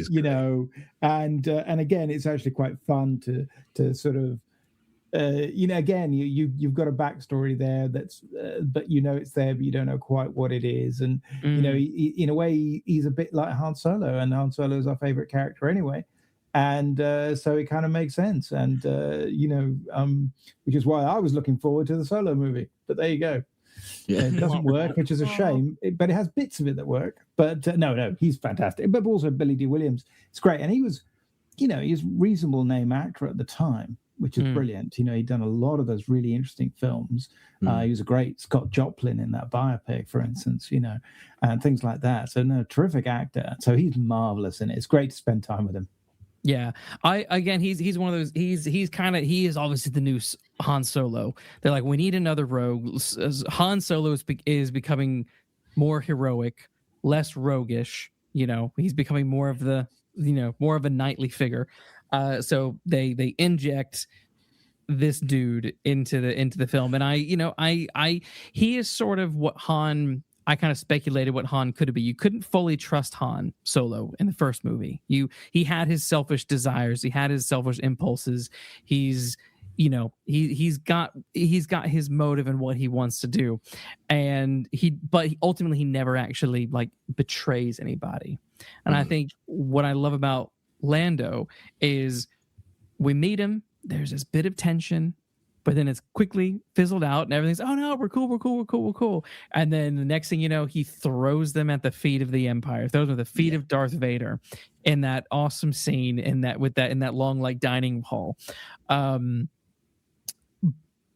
But then there's like instant conflict, and he's not as bad as what he comes across. They got there first. His arm has been twisted. He's trying to do the right thing in this situation, and but I guess what it also sets up, it's like, well, we might lose Han Solo, but this is the thing. There was no guarantee Ford was coming back for number 3. And so the freezing in carbonite was a sort of Ford famously wanted Han Solo to die, and this is a sort of compromise. He can be in a sort of living death, and if he doesn't come back, that's where he is. And Lando is a great replacement. That's clearly what Lando is. At the sort of drafting stage, the sort of planning stages. It's clearly what Lando was partly there to do. If Ford said nah. But as we know, that doesn't happen. So Lando then becomes a character in his own right. But the fact that these two are so similar in many ways, you can see them as, friendly rivals as they're growing up. And, what you doing? Are you still hanging around with this old pirate? He says to Chewbacca, doesn't he? And yes, there's a history there that is done so well and so concisely, but is so believable because of the way they deliver those lines. And then you're absolutely right. I think that he's in an impossible situation, Lando, because what does he do? He's stuck between a rock and a hard place. And what does he do? He has to do the best he can in impossible circumstances. And that's what he says he's trying to do, is Chewbacca's strangling him. And 3PO's going, listen to him. Which is at odds with Solo saying to him, what's going on, pal? In that real sort of sneering, sarcastic way. I think Lando is a great addition to this world, and we see just enough of him for me to know that's how I feel about him. And again, sitting in the cinema seats in 1980, thinking, I hope this man returns in the next one. Yes, in whatever capacity they can get him in, because he's a real fine addition to the whole lore. Oh, I find it absolutely hilarious. At the end of the movie, he's got his ship back, the Millennium Falcon, and he's wearing Han Solo's clothes. Yeah, yes, he is. He's wearing the shirt and the vest. He's ditched his 70s, waka clothes. He's like, here we go. I'm gonna take Han's clothes and I'm gonna go save Han. So again, you get to that ending, and you're just like, holy shit, like this is amazing. I can't wait to catch up with them on this adventure. To will they or will they not save Han? How great would it have been if they got Pam Grier and it was Han Solo's ex-girlfriend? That would have been so cool. That would have been him and Leia. Come on, fabulous. But they were doing something else. So Lando's marvelous. So yes, we agree. Join me, and I will complete your training. With our combined strength, we can end this destructive conflict and bring order to the galaxy. I'll never join you! If you only knew the power of the dark side. Obi-Wan never told you what happened to your father. He told me enough. He told me you killed him. No. I am your father. No.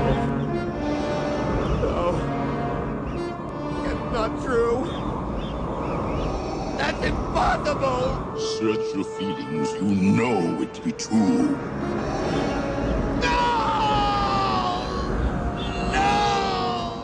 The big retcon, and that is the final confrontation between Luke and Vader.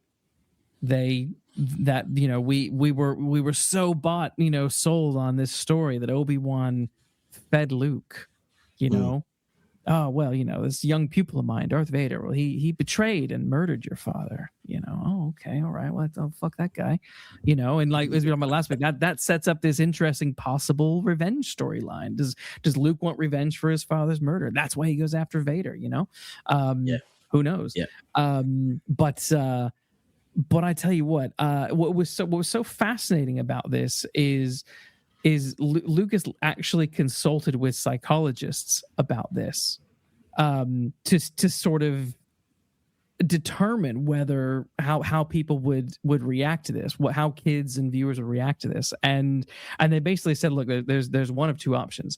People are either going to accept it or they're going to be in denial.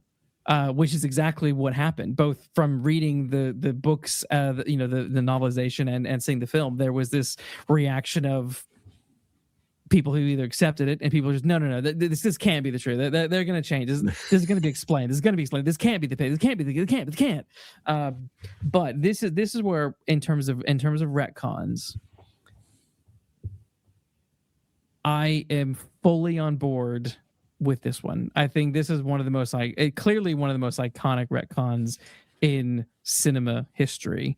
But it complicates. I mean, there's that scene when Luke is, cradling his severed hand, and he's like, Ben, why did you tell me?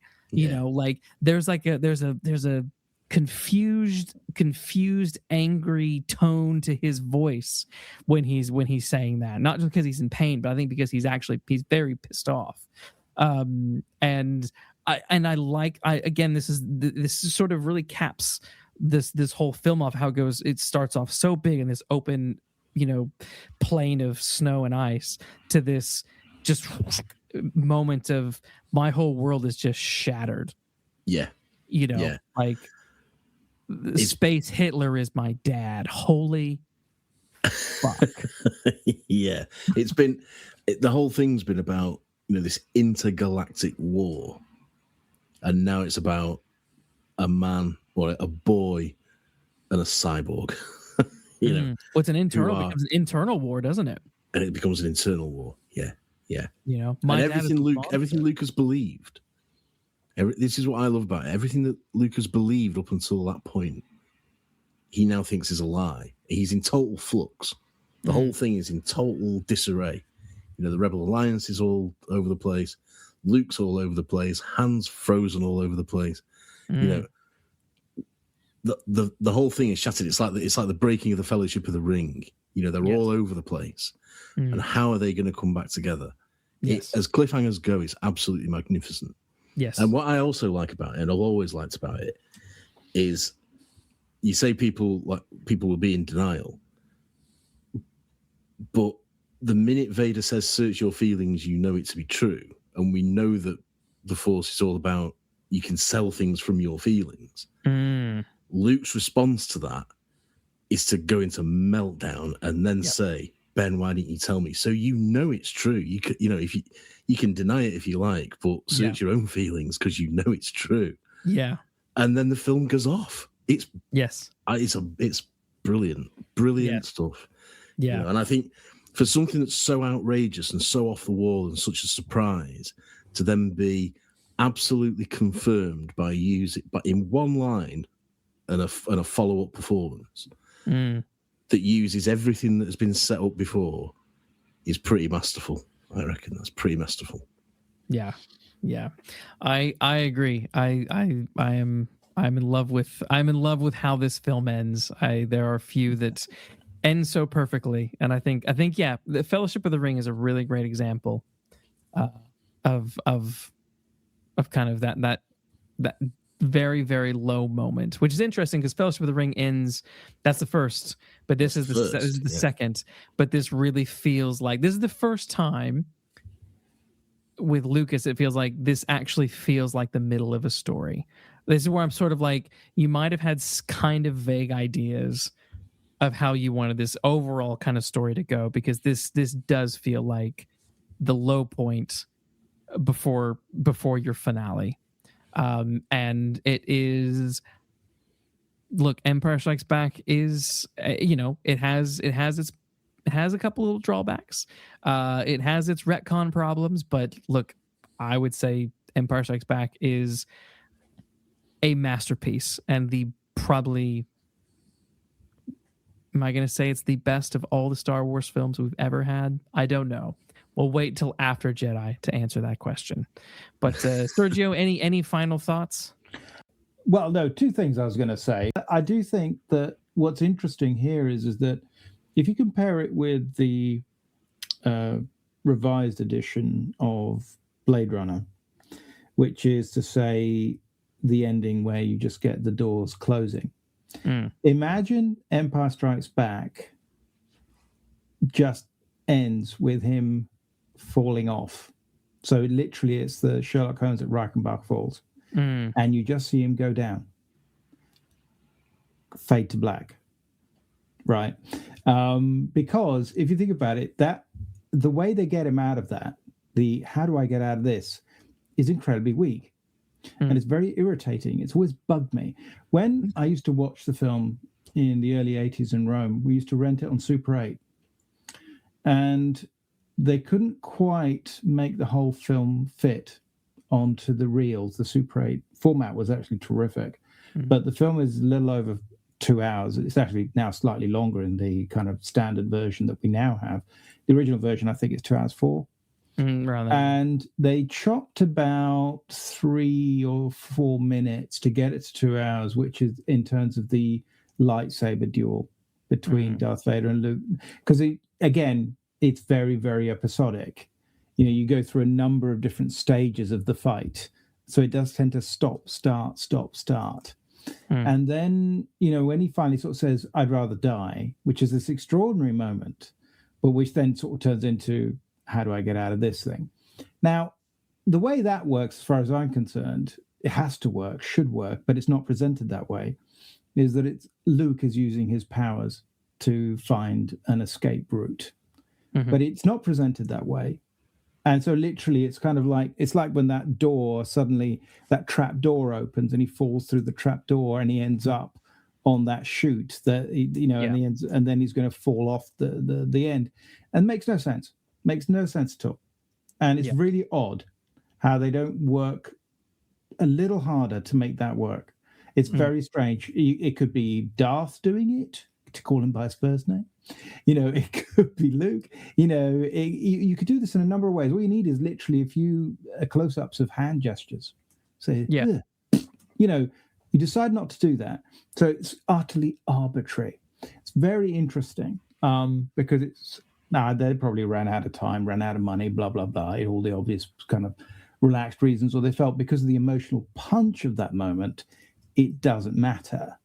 And I think that's the truth of it. So don't want to be too hard on it. But in actual fact, they had to build all those bits of sets. They had to have him shooting down. They have all of that. And yet, in actual fact, it tells you nothing. And it doesn't serve the story per se. It's just for him to escape and not die. And it's very peculiar. They've worked so hard on the rest of the film to not have that happen. And just when you could argue it matters the most, when it's the end of the effing movie, they do it. So in actual fact, if I have any serious criticism, it's always been that. It's undermotivated. It's not properly dramatized. And it's not presented in a way that suggests anything other than the purely functional necessity of getting him back onto the Millennium Falcon. And there's all kinds of ways to make that work. And like you say, you've got the telepathic connection, all good stuff, which you could argue, of course, is a clue to the fact that they're connected in some, genetic way, which is all good because that actually pays off. So I'm good with that, because, I don't want incest in my head. So, that's all good. But it's odd about that. But that's not I don't want to make a mountain out of a gaseous flying starship molehill. It seems to me that it's unnecessary thing to worry about it, but I know it bugged me at the time. So, I've had 46 years to think about it, and it's not gotten any better. But what the hey? It's fun, it's spectacular. But it's sort of that need to create another bit of jeopardy. Yes. Like, you know what? I didn't actually need it. He's hanging on and he's only got one arm. It suddenly turns into an Adolf Hitler joke, or the definition of agony, one arm man hanging off a cliff with an itchy bum, that sort of idea. It starts to feel a bit like that. And I'm just sort of thinking, you needed to spend an extra 10 minutes thinking this one through. But okay, well, you know what? But I've never thought about that, but now you've mentioned it, I can that'll now start to bug me. I'm really sorry, Matthew. All these years of not worrying about it. It is meant to be that he's meant to literally be sucked into an air vent.